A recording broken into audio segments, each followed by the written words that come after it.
Pokemon, gotta catch 'em all.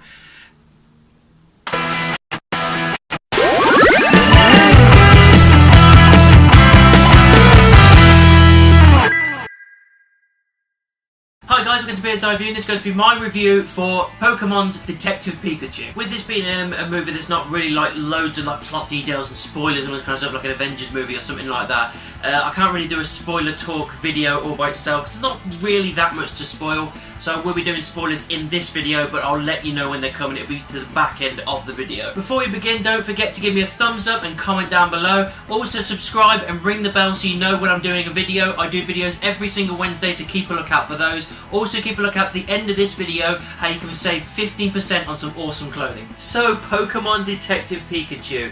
Justin Smith playing a kid called Tim Goodman, and the ever epic Ryan Reynolds doing the voice of Pikachu. And I'll be honest, like I said before, when the trailers were coming up beforehand, when it was first announced, I thought to myself, this is not something I'll be interested in. Even though I did like Pokemon as a kid, it wasn't something I was interested in. Then Ryan Reynolds was attached and I was interested. Then I watched the trailers and I got even more interested. So I went to see the film. And I am pleasantly surprised by it, I really am. As you see in the trailers, it's about this kid called Tim. His father's gone missing. He's not dead, but they're trying to find him, and that's how he kind of, you know, Pikachu kind of comes into his life, and he can understand him, they can understand each other, but other people can't understand Pikachu. He's the only one that can. It's basically a detective. It is a detective film. It's them finding where his dad has gone to, unraveling the mystery and who's to blame and all this kind of stuff. And it does feel like a detective film. I was worried that going in, because it's Pokemon based and Ryan Reynolds, and you get swept up in that entire thing, that the detective part of things might just be swept under the carpet or not really that big a deal. But it does feel like a detective movie. It has these twists and turns, it has them figuring things out as they go along, and all these little clues that pop up, and then just figuring it out, and it does work very, very well. He's definitely a detective. One of my favourite things about this is just the way that the world feels lived in. It feels real and tangible. All the while, it does feel like it's in the universe that we've come to know from the TV series and the games and everything.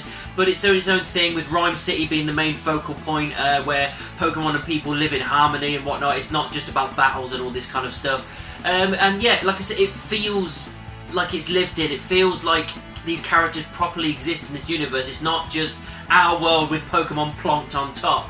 It felt real, and again, that adds into something that with the Pokemon themselves, they all look great. Like digitally and special effects and all this kind of stuff. It looks great. All of it looks really cool. They either look cute or epic and awesome. They all kind of have their own. Like certain Pokemon have their own little jobs and whatnot, and everybody's got a Pokemon partner, and it's just It just all feels real and genuine, and it doesn't feel kind of tacked on. It doesn't feel like they're just trying to pull at your heartstrings or anything, or your nostalgia or anything like that. It's just kind of like, it's a real world, and I like how they presented it to me. Of course, the best thing about this, and you're going to agree with me, there's no way you can't, it's Ryan Reynolds. It's Ryan Reynolds as Pikachu.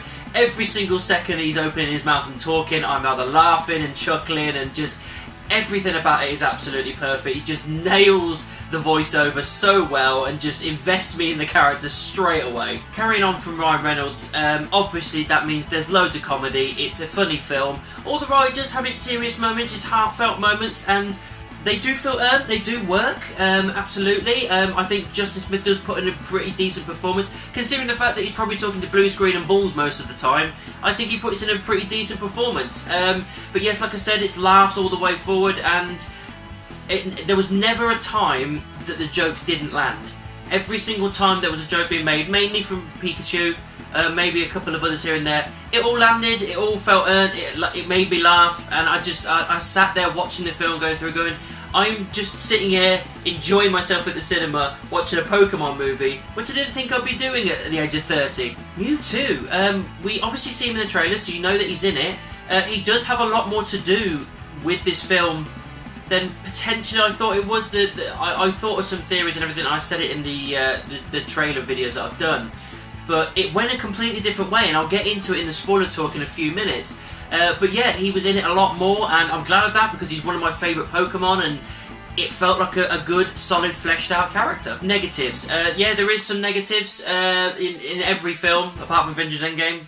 I didn't see any, although there probably is some, but I didn't see any.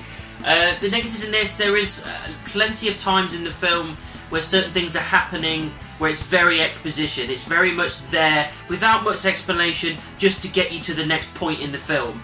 And you know, it's kind of forgivable. It's, you know, it's obviously more aimed at kids and everything, but it still has that nostalgia for people like me that grew up with Pokemon. So I kind of give it a little bit of a pass, because it's not meant to be absolutely watertight or super serious or anything like that.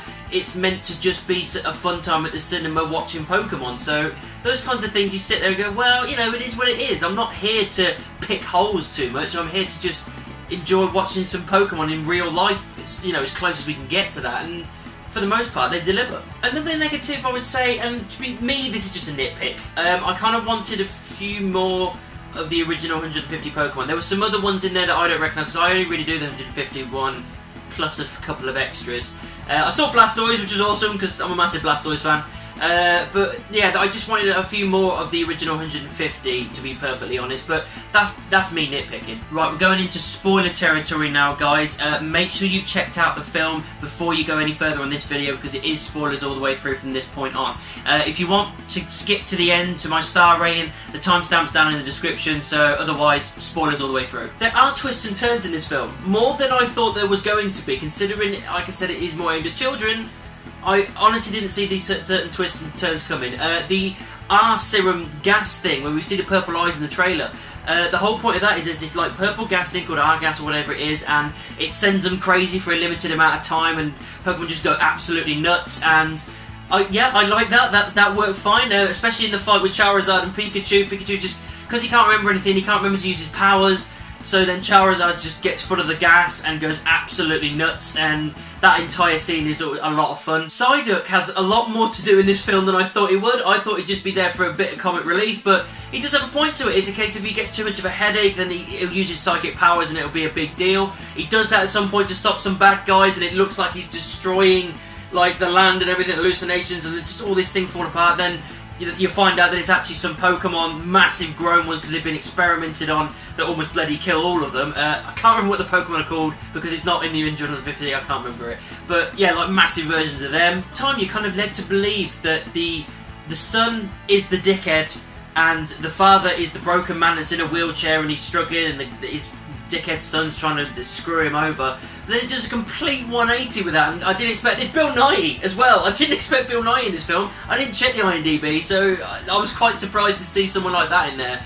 And he ends up finding out he's the dickhead. He's covered up a load of stuff, and you think Mewtwo's the bad guy, and then he heals Pikachu when he's been hurt, and then you find out again, it's more finding out twists and turns as you go through, that no, Pikachu's being saved by Mewtwo, and this guy's covered it up, and what he's trying to do is fix himself. Because he's disabled, he's trying to fix himself and put his mind into a Pokemon, the most powerful Pokemon of all, which is Mewtwo, and he manages to do that with his like inhibitor like chip headset thing, gets his mind into Mewtwo, and then goes forward with trying to do that with every Pokemon and their partner, like releasing this gas into the world. And I just didn't see any of that coming. I saw none of it coming. I looked at the trailers and thought to myself, Mewtwo's going to be the bad guy here. Mewtwo's going to be the main focus and the thing to stop. And to a point it was, but it wasn't Mewtwo himself who's being controlled by this guy, and it was just a really good, fun twist. I do like it when they're describing about Mewtwo as well, where they mention the Kanto region. Obviously, that is where Ash is from and where the original games are from.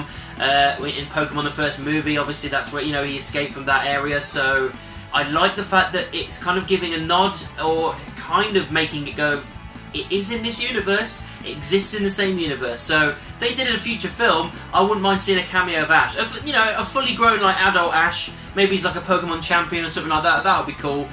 Just to kind of like bring it definitely into that universe, that would be interesting. When I was talking about exposition stuff in the spoiler-free part of my video, I was of course talking about the kind of visual kind of callback thing where they're just like recreation type things, like a crime scene recreation. It happens 2, maybe 3 times I think in the film, and every time it doesn't really get explained how it happens, it just happens, and they use it to further the story, and it is very exposition. But again, like I said, it's a Pokemon movie. I'm not here to kind of absolutely annihilate it. It's a Pokemon movie.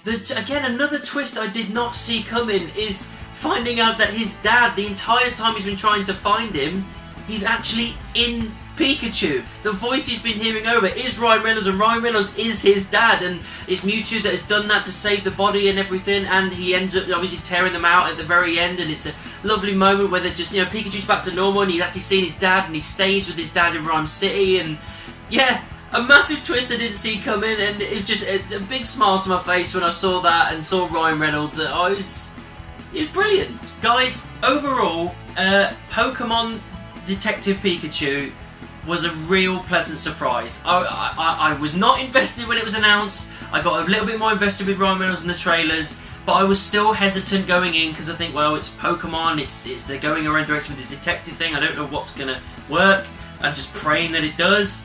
And I was pleasantly surprised. Is it perfect? No. Of course it has some flaws in it. It's a Pokemon movie. It's not like this amazing, world-beating thing like fucking Avatar or Titanic or Avengers or whatever. It's a Pokemon movie with Ryan Reynolds in, having some fun, having some laughs, solving a case, and it was just, I just sat there with a smile on my face going, this is cool. Seeing Pokemon as real as we're probably going to get them in our, our world, and just, the actors did well, the special effects was a lot of fun. Yes, it was a lot of exposition a lot along the way, but overall I sat there with a smile on my face thinking I am enjoying a Pokemon movie, and I'm actually looking forward to potentially getting some more. They're together now in Rhyme City, so potentially there's more future for more detective stuff going on. Like I said, maybe a cameo from Ash or Misty or Brock or something like that in the future, or a character we know. Yeah, there's possibilities. I enjoyed the film, and I'm going to give it a low 4 stars. Sponsor time. This video is sponsored by The Glory Collective. Apparel, accessories and prints. Use promo code GLORYBEARD15 to get 15% off all purchases. The Glory Collective. For the seekers. So that's my thoughts on the Detective Pikachu movie. What did you think about it? Let me know down in the comments. Make sure you subscribe and ring the bell. If you want me on any social media, all of these, the links are in the description, and I'll see you soon.